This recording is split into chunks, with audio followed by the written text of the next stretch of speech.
Lesson number 3, Anansi and 5. Once upon a time long ago, there lived a creature called Anansi.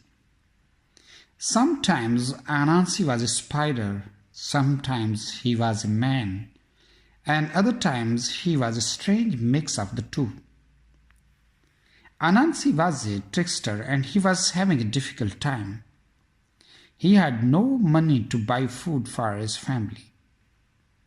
As he walked around the village early one morning, he had a scowl on his face and growl in his stomach.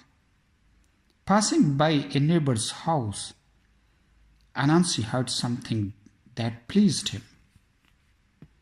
The neighbor was an old witch.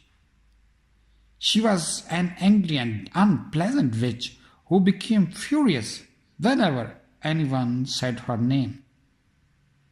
She hated her name. All through her life, people had laughed or looked surprised when they heard what her name was. Can you guess what her name was? It was 5. Anansi peeked through a gap in the witch's fence. She was stirring her big cooking pot and muttering and mumbling a spell. The smoke and sparks were blue and green, so Anansi knew she was cooking up some big magic.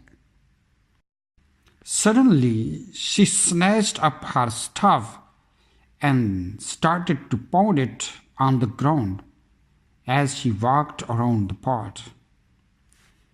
Anansi listened carefully to what she said. I curse anyone who says the word 5 to disappear forever. Anansi rubbed his hands together and jumped around on his 8 hairy legs. This could make me some money or get some food on the table for my family. He smiled widely and his sharp teeth sparkled. Anansi rushed to the path that ran along the river bank between the village and the marketplace. Soon everyone who was going to the market would walk past. They would be on their way to buy the delicious yams, beets, pulses and grains that would be piled high in the market. Anansi set to work and piled up 5 mounds of earth near the path. They looked just like he had planted 5 yams.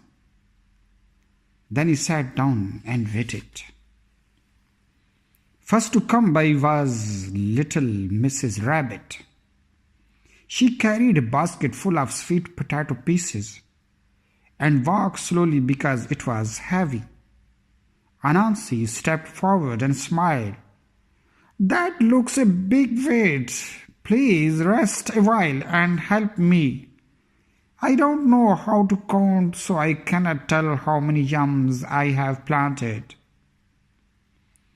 Mrs. Rabbit was kind, so she stopped. She put down her basket and hopped along the row, counting 1, 2, 3, 4, 5. In a flash and bang, Mrs. Rabbit disappeared. Anansi gobbled down the whole basket of sweet potatoes in seconds. He licked his lips and sat down again to wait. Not long after, he heard little footsteps on the path and looked up. It was Mr. Duck. He walked along with his chest held high and his feet made a slip, slap sound on the path. He had a bag with his lunch in it by his side. Mr. Duck stopped when he saw Anansi and asked him how he was. Anansi put on a glum expression. Mr. Duck, I have no idea how to count my yam plants. Can you please help me? Mr. Duck bobbed his head and puffed out his chest even further. Well, Anansi, he said, it's quite simple. Start with 1, then it's 2, 3, 4, and 5. Mr. Duck disappeared instantly. Anansi ate up the lunch. No, I know you will be wondering about Anansi's family. Did he think about them? Did he save any food for them? No, he didn't. He ate everything without thought about any of them. Next to come along, on her way to the market to buy some tasty treats, was Miss Frog. She did not stop when Anansi called after her. Hey, please help me count my plants. She laughed. No way, count them by yourself, she called over her shoulder as she hopped away. It did not bother Anansi too much because he knew there would be plenty more chances for him to try his trick out. He imagined what delicious foods he would find. He did not imagine taking any to his hungry children. He was going to eat as much as he could fit in his stomach and then come back and try the trick again on another day. A scurrying sound pulled Anansi out of his daydream. It was Mrs. Shrew. On her tiny bag she had a huge load of freshly made pies that she was hoping to sell.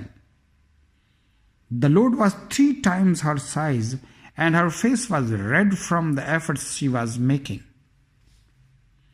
Oh, Lady Shrew, how nice to see you. Sit a while and rest.